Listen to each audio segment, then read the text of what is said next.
तो first article आपका है ग्रेजिंग इमर्जेंस। प्रिज्म में अगर ग्रेजिंग इमर्जेंस है तो क्या मीनिंग होता है, और कभी कभी क्वेश्चन जो है इस तरीके से फ्रेम होता है कि वो इस टर्म को डायरेक्टली मेंशन नहीं करता, ग्रेजिंग इमर्जेंस इन प्रिज्म। या तो क्वेश्चन में ऐसा आ जाएगा कि डायरेक्टली कहा जाएगा कि प्रिज्म में ग्रेजिंग इमर्जेंस हो रहा है, या फिर इसी बात को ऐसे लिखा जाता है कि light from second face of prism just emergence, ऐसे भी लिखा जाएगा कि सेकेंड फेज जो था प्रिज्म का, वहां से light just emergence. Just emergence का मतलब है ग्रेजिंग इमर्जेंस। तो अगर हम लोग मैथमेटिकली देखें कि ग्रेजिंग इमर्जेंस का क्या मीनिंग है बिना डायग्राम के, तो ग्रेजिंग इमर्जेंस का मीनिंग ये होता है, ग्रेजिंग इमर्जेंस का मतलब है कि जो I2 है प्रिज्म में वो 90 हो गया है, और ऐसा होने के लिए जो R2 होता है वो क्रिटिकल एंगल के बराबर होता है। तो क्रिटिकल एंगल को अगर आपने IC से लिखा है या फिर थीटा C से लिखा है, R1 की वैल्यू जो है वो A माइनस थीटा C हो गई है, क्रिटिकल एंगल थीटा C, और IC यहां पर क्रिटिकल एंगल। तो ग्रेजिंग इमर्जेंस का मैथमेटिकल मीनिंग क्या है वो आपको बता रहा हूं कि I2 90 हो गया है, R2 की वैल्यू IC हो गई है, और जो लोग क्रिटिकल एंगल को थीटा C से लिखेंगे वो थीटा C लिखेंगे, और R1 की वैल्यू जो है वो A माइनस थीटा C हो गई है।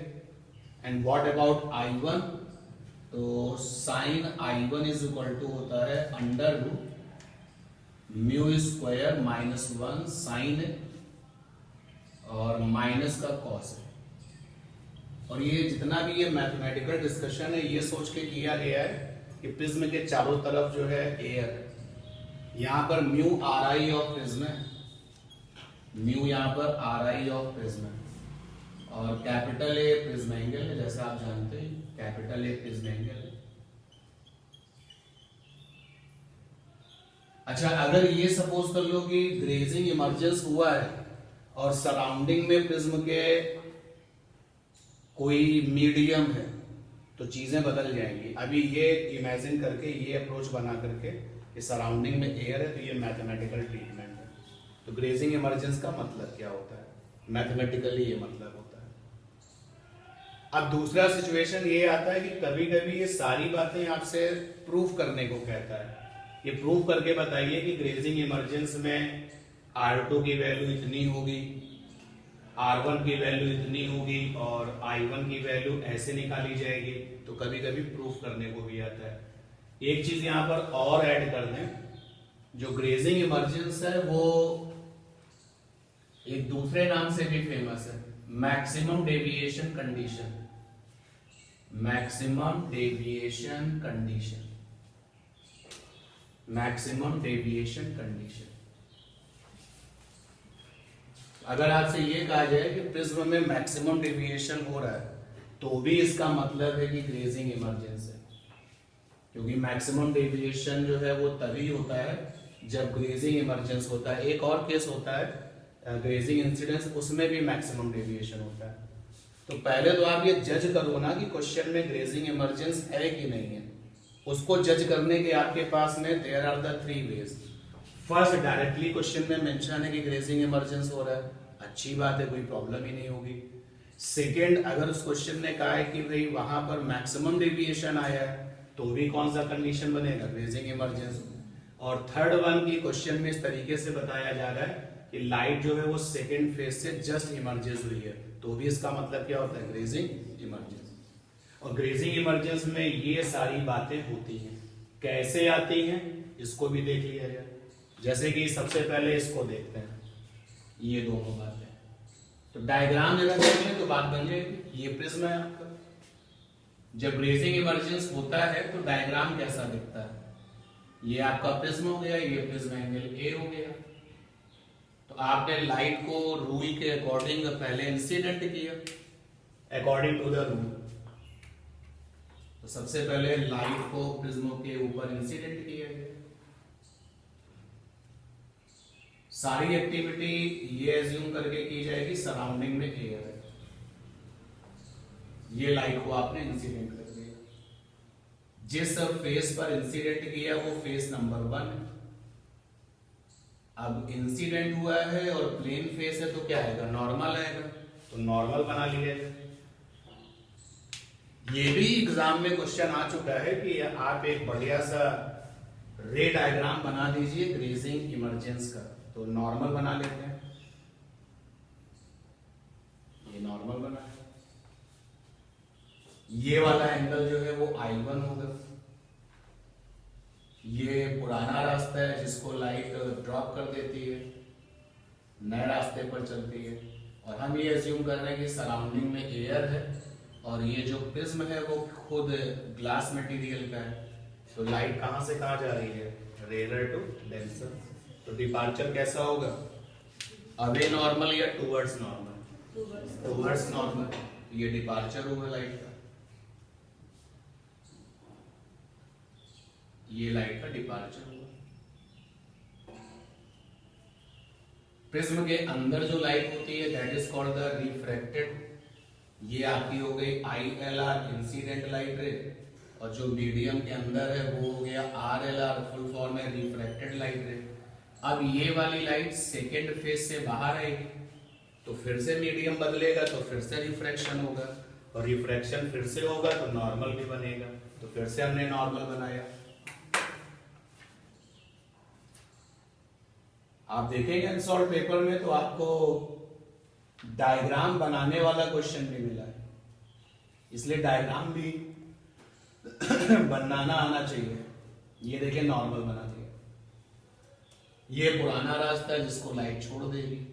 अब ये लाइट जो है निकल के आने वाली है मीडियम से एयर में, यानी कौन सा केस हुआ, rare to denser to rare. अब क्या होगा, ग्रेजिंग इमरजेंस का मीनिंग ये होता है, meaning of grazing emergence. Zigzag करना जिससे कि आपका विजन क्लियर है। ये देखिए लाइट जो निकलेगी वो इस अंदाज में निकलेगी। ये आपकी इमर्जिंग लाइट रे है, और ये जो इमर्जिंग लाइट रे है वो नॉर्मल से जो एंगल बना रही है, सिंबल में हम उसको क्या कहते हैं, I2, और ये किसके इक्वल है, 90। अंदर जो एंगल्स बनते हैं नॉर्मल के साथ वो R1 R2 से लिखे जाते हैं। सरफेस 1 के लिए 1 और सरफेस 2 के लिए 2। ये है ग्रेजिंग इमरजेंस का मतलब कि जब लाइट सेकेंड फेज से 90 डिग्री का एंगल बनाते हुए निकलती है तो उसको हम लोग क्या कहते हैं, ग्रेजिंग इमरजेंस। तो ग्रेजिंग इमरजेंस का जो मीनिंग है शॉर्ट में लिखते हैं GE का फुल फॉर्म क्या हो गया, grazing emergence. Grazing emergence means emerging light from prism makes 90 degree angle with normal।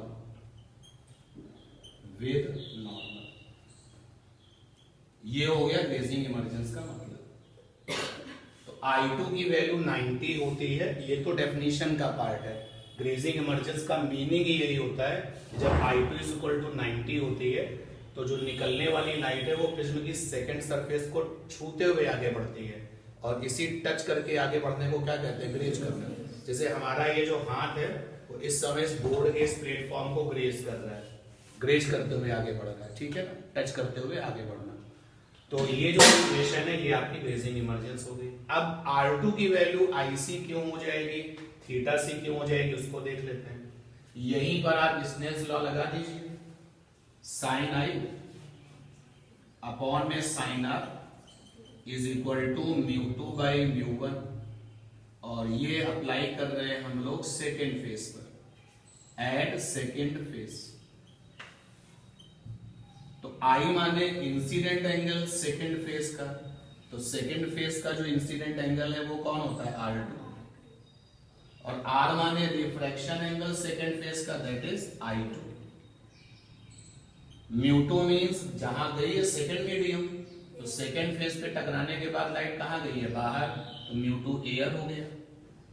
और μ1 मींस जहां से आ रही है, तो सेकेंड फेज पर लाइट कहां से आ रही है, प्रिज्म के अंदर से, और प्रिज्म का रिफ्रैक्टिव इंडेक्स μ है, तो यहां पर μ हो गया। अब I2 की वैल्यू पुट अप करिए,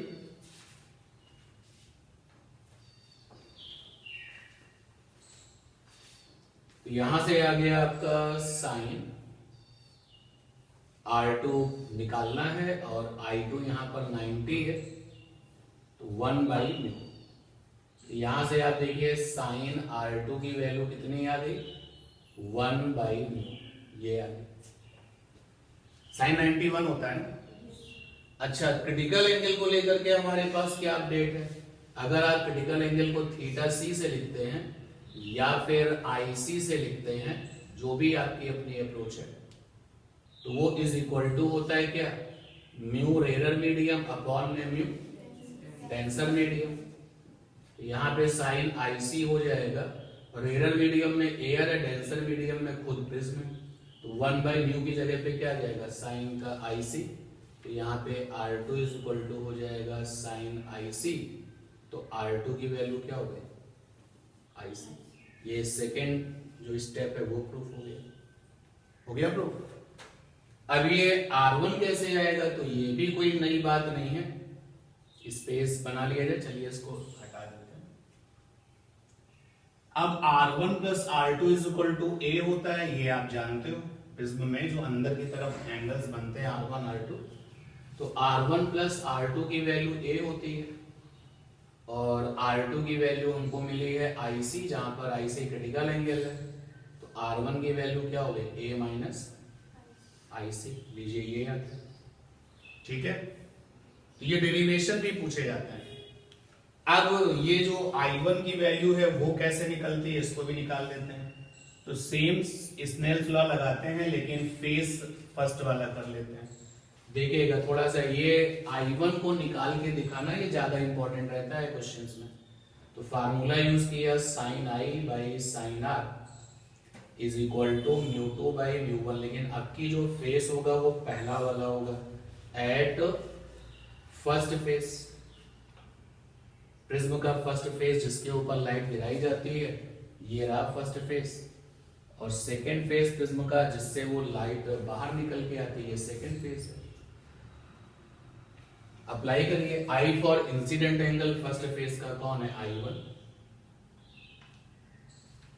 R for refraction angle first face का कौन है, R1, μ2 मींस कहां जा रही है, वहां का रिफ्रैक्टिव इंडेक्स, तो फर्स्ट फेस से टकराने के बाद कहां जा रही है, अंदर, तो प्रिज्म का आ रहा है म्यू हो जाएगा। μ1 कहां से आ रही है, एयर से आ रही है। यहां से आ गया sine I1 is equal to mu sine R1, यहां से आया sine I1 is equal to mu, और R1 की वैल्यू क्या है, R1 की वैल्यू है A माइनस IC, ठीक है। फिर एक ट्रिग्नोमेट्री का फार्मूला होता है, उसको अप्लाई करें, क्या होता है, sine x minus Y is equal to sine x cos y, और माइनस का cos x sine y, apply कर दीजिए, ये आ गया म्यू, और sine A cos IC minus का कॉस A साइन IC, ये फार्मूला अप्लाई कर दिया।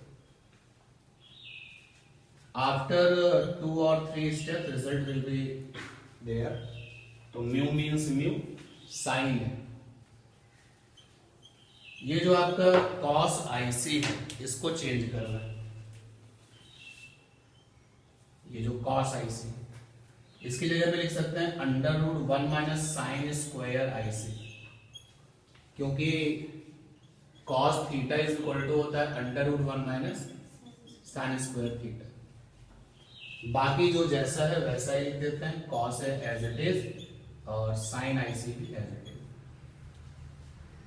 अब देखिए साइन IC की वैल्यू 1/μ है, साइन आई सी इज 1/μ, तो रख दीजिए जहां जहां वैल्यू दिख रही है साइन आई सी। तो यहां से आ गया, ये है sign I1 mu sign √1 minus ये आ गया 1/μ स्क्वायर लगा हुआ है इसलिए, और कॉस है साइन आई सी है 1/μ। यहां से म्यू और यहां से म्यू, इस वाले म्यू को खत्म कर लेगा, बोलो भाई हो जाएगा नहीं हो जाएगा? तो इधर आप एलसीएम दोगे इधर, चलिए एक स्टेप और लिख देते हैं, म्यू ये आ जाएगा साइन ए और √μ² माइनस 1, और नीचे भी √μ² होगा जो कि म्यू बन जाएगा, और ये कॉस है अपॉन में म्यू, ये म्यू आपका जो है कट हो जाएगा, साइन I1 आ जाएगा, ये म्यू कट हो जाएगा तो आ जाएगा √μ² माइनस 1 साइन ए और माइनस करके cos. All about the grazing emergence with detail revise हो गया, क्योंकि इसको सेकंड टाइम बता रहे हैं आपको, ठीक है। जितने भी मैथमेटिकल पॉइंट है सब आ गए। देखिए पहला मैथमेटिकल पॉइंट था कि I2 90 होगा, तो वो तो डेफिनेशन का पार्ट है, I2 90 होगा वो तो डायग्राम का पार्ट है। सेकेंड आपका मैथमेटिकल पार्ट था व्हाट अबाउट R2, तो R2 की वैल्यू IC है, ये भी डिस्कस हो गई। थर्ड मैथमेटिकल पार्ट है व्हाट अबाउट R1, R1 की वैल्यू A माइनस IC है, ये भी प्रूफ हो गया। और लास्ट है व्हाट अबाउट I1, तो I1 ये प्रूफ कर दिया, और डायग्राम भी आपके सामने, ठीक है। अब न्यूमेरिकल करने के लिए डायग्राम नहीं बनाना है, न्यूमेरिकल करने के लिए तो आपको सीधे फार्मूला अप्लाई करना। तो अनसॉल्व्ड पेपर से कुछ क्वेश्चन भी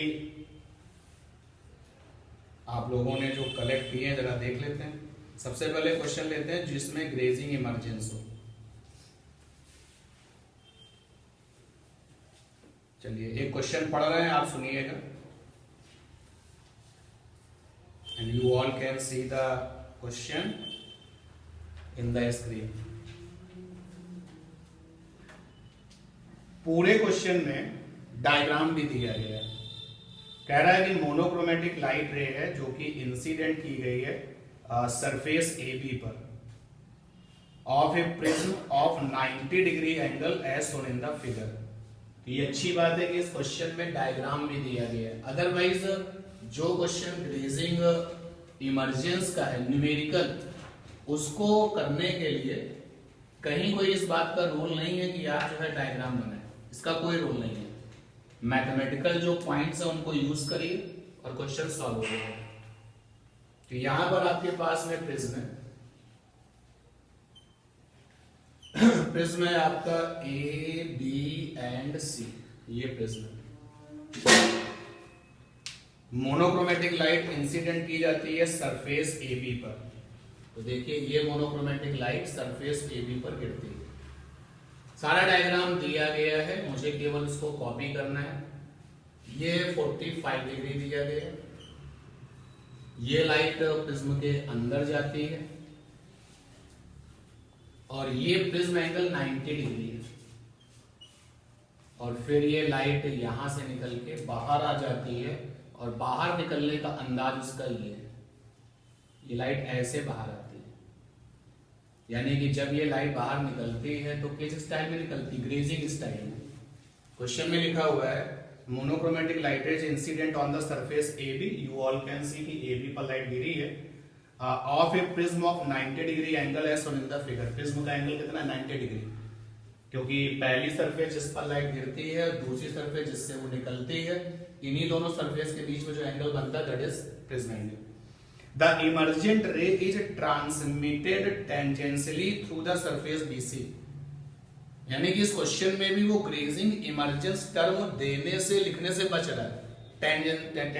टेंजेंशियली का मतलब भी क्या होता है, टच करते हुए चलना। तो जो इमर्जिंग लाइट है वो सरफेस को टच करते हुए चलती है, इसी को कहते हैं ग्रेज करना। Find out the refractive index of the material of the prism. और इस क्वेश्चन को करने के आपको 3 मार्क्स मिल रहे हैं, RI ऑफ द प्रिज्म पूछा गया है। तो ये क्वेश्चन किसका है, ग्रेजिंग इमर्जेंस का है। ग्रेजिंग इमर्जेंस में मुझे क्या नजर आ रहा है, मुझे कैपिटल ए नजर आ रहा है। कैपिटल ए क्या होता है, प्रिज्म एंगल, जो कि 90 डिग्री है। और मुझे क्या नजर आ रहा है, I1 नजर आ रहा है, जो कि कितना 45 डिग्री है। और मुझसे क्या पूछा गया, म्यू पूछा गया, RI ऑफ प्रिज्म पूछा गया। तो क्या ये अप्लाई हो जाए, लगा दीजिए भाई फार्मूला। यहां से आया sine I1 is equal to under root mu square minus 1 sine A minus का cos A. Put the value and find the known. Sine I1 is 45, mu हमें पता नहीं है, ओके। ये साइन 90, क्योंकि ए आपका 90 है, कॉस 90, कॉस 90 तो जीरो हो गया, खत्म हो गया। साइन 45 होता है 1/√2 under root mu square minus 1, और साइन 90 क्या होता है 1। दोनों तरफ का क्या किया जाए, स्क्वायर कर लिया जाए, म्यू निकालना है। तो देखते हैं कि दोनों तरफ का स्क्वायर करने से क्या होगा। तो इधर जो लेफ्ट हैंड साइड का स्क्वायर है वो आपको क्या दे देगा, 1/2 दे देगा। तो ये आ जाएगा 1/2, स्क्वायर करना दोनों तरफ का। इधर राइट हैंड में हट जाएगा, ये इधर भेजो इसको, 1/2 प्लस का 1 is equal to mu square. तो यहां से म्यू स्क्वायर की वैल्यू कितनी आएगी, 3/2। तो म्यू की वैल्यू आ जाएगी अंडर रूट 3/2। ये आंसर। तो न्यूमेरिकल करने के लिए नो रोल ऑफ डायग्राम, सीधे आप जो है कॉन्सेप्ट यूज करिए। डायरेक्ट आप क्या यूज करेंगे, कॉन्सेप्ट, ठीक है।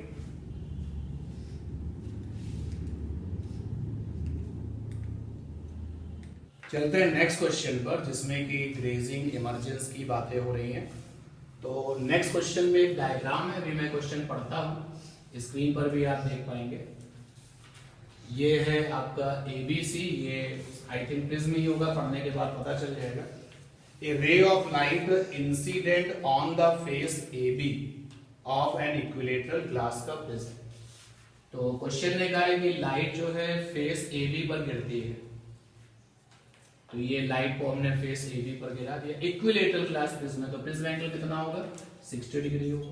प्रिज्म एंगल भी 60 degree. shows the minimum deviation, और वो जो लाइट है वो मिनिमम डेविएशन दिखाती है। ये जो लाइट है जब गिर जाती है तो मिनिमम डेविएशन दिखाती है, और मिनिमम डेविएशन जो होता है वो 30 डिग्री का है। तो क्वेश्चन में इस लाइट ने मिनिमम डेविएशन दिखाया 30 डिग्री का, तो minimum deviation 30 degree. Calculate the speed of light through the prism. तो स्पीड ऑफ लाइट चाहिए प्रिज्म के अंदर, speed of light through the prism, यानी कि इन प्रिज्म आपसे पूछा गया है speed of light. Calculate the speed of light through the prism, find the angle of incidence at the face AB so that the emergent ray grazes along the face AC। और उस I1 का पता लगाओ, question ने कहा उस I1 का पता लगाओ जिसके लिए ग्रेजिंग इमरजेंस होता है, जिसके लिए grazing emergence take place, grazing emergence take place. Now you all can clear the situation।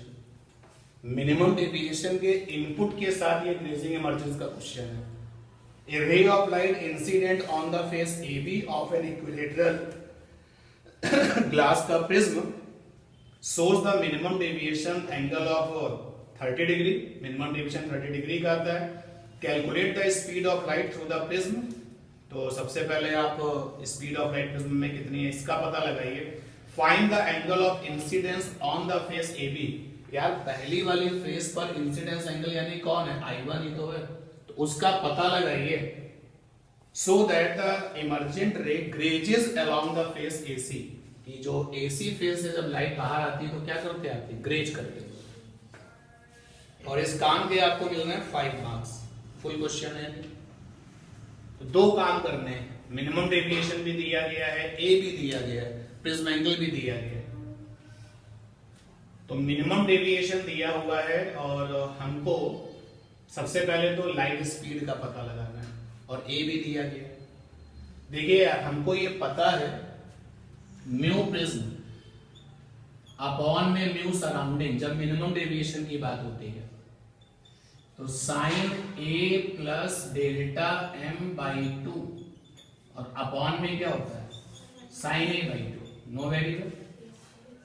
और आपको ये भी पता है, जबरदस्त क्वेश्चन है ये आपको ये भी पता है कि म्यू 2 बाई म्यू 1 बराबर क्या होता है v1 बाई v2, ये भी पता है, स्पीड में जा सकते हो। तो म्यू 2 माने क्या प्रिज्म, अरे लाइट कहां गई प्रिज्म के अंदर गई, तो म्यू 2 माने क्या प्रिज्म, और म्यू 1 माने क्या सराउंडिंग, तो यहां सराउंडिंग ले लिया। और v1 माने क्या पहले मीडियम में स्पीड, तो पहले मीडियम में स्पीड मतलब क्या सराउंडिंग। और v2 माने क्या दूसरे मीडियम में स्पीड। अरे इस डायग्राम को देखो ना, ये सेकंड मीडियम है ना और ये फर्स्ट मीडियम है, तो v1 मतलब यहां पर स्पीड और v2 मतलब यहां पर स्पीड, तो v2 का मतलब हो गया प्रिज्म में स्पीड और v1 का मतलब हो गया सराउंडिंग में स्पीड। ठीक है, तो बहुत आराम से हम लोग mu P upon mu S की जगह पर क्या लिख सकते हैं vs अपॉन vp लिख सकते हैं, बोलो भाई। इससे बेहतर क्वेश्चन आज की डेट में तो अभी नहीं है, हो सकता है अभी और डिस्कशन करें तो आज। अब साइन ए तो दिया गया है 60, डेल्टा एम दिया गया है 30/2 और साइन ए मीन 60/2। सराउंडिंग में कुछ नहीं बोलोगे तो क्या लेते हैं एयर, और एयर में लाइट की स्पीड कितनी होती है 3 × 10⁸ अपॉन वीपी यानी प्रिज्म में स्पीड, ये ऊपर क्या मिलेगा साइन 45, साइन 45 कितना होता है 1/√2 और अपॉन में क्या मिलेगा साइन 30, साइन 30 क्या होता है 1/2, तो ये आ जाएगा 3 × 10⁸ अपॉन में v प्रिज्म और 2 अपॉन √2, तो 3 × 10⁸ अपॉन में v प्रिज्म और ये सॉल्व करने पर आएगा √2/1। यस और नो भाई, ऊपर वाले 2 को, ये जो ऊपर वाला 2 दिख रहा है इसको तुम ऐसे लिख सकते हो √2 का स्क्वायर लिख सकते हो ना, नीचे वाले √2 से कट हो जाएगा, ऊपर एक ही √2 तो बचेगा और यहां से v प्रिज्म आ जाएगा 3 × 10⁸ अपॉन में क्या √2। और मेजरमेंट के रूल्स कहते हैं कि भाई हम लोग स्क्वायर रूट या फिर रूट टर्म्स जो है डिनोमिनेटर में नहीं लिखते हैं, तो अगर ऊपर नीचे √2 से मल्टीप्लाई कर दिया जाए तो 3 × 10⁸ इंटू में √2 मल्टीप्लाई किया नीचे भी √2, ये बन जाएगा आपका Vp = 1.5 √2 10⁸ ये मीटर पर सेकंड। एक आंसर तो आपका ये आ गया, प्रिज्म में लाइट की स्पीड आ गई। अब ग्रेजिंग इमर्जेंस का I1 चाहिए, तो हमारे पास फार्मूला ये है साइन I1 = √μ² - 1 और साइन ए माइनस का क्या कॉस है। देखो ए हमें दिया गया है 60 डिग्री, ए हमें दिया गया है 60 डिग्री, मुझे क्या चाहिए म्यू प्रिज्म का चाहिए। तो अगर हम इसी फार्मूले को फिर से अप्लाई कर दें, v में ना बदले, केवल इसी फार्मूले को अप्लाई करें, ये देखिए तो म्यू प्रिज्म का सराउंडिंग में कौन है ए है, साइन ए की वैल्यू कितनी है 60, डेल्टा एम कितना है 30/2 और साइन a/2 मीन 60/2, तो यहां से आ जाएगा म्यू, ऊपर मिलेगा साइन 45 1/√2 और नीचे मिलेगा साइन 30 1/2, तो ये आ जाएगा 2/√2, सॉल्व करने पे क्या आएगा √2। तो प्रिज्म का जो RI है वो √2 आ गया, रख दीजिए I1 हो जाएगा, है आसान। तो प्रिज्म का जो RI है दैट इज √2 स्क्वायर माइनस 1, तो यहां से साइन I1 आ जाएगा, ये तो ब्रैकेट टर्म आपका 1 हो जाएगा, साइन 60 √3/2 और साइन cos 60 हाफ, तो यहां से आ जाएगा I1 = साइन इनवर्स √3 - 1/2। ये आपका हो गया सेकंड आंसर, हो गया। तो ऐसा भी होता है कि ग्रेजिंग इमरजेंस का क्वेश्चन जो है वो दे रहे हैं, लेकिन कौन सा इनपुट दे करके, कुछ अदर इनपुट। अच्छा, उस अदर इनपुट का केवल स्पीड में रोल था और उस अदर इनपुट का एक रोल ये था कि स्पीड आपने निकाली प्रिज्म में और एक रूल ये था कि आप अपने प्रिज्म का क्या निकाल सकते थे, रिफ्रैक्टिव इंडेक्स। ठीक है।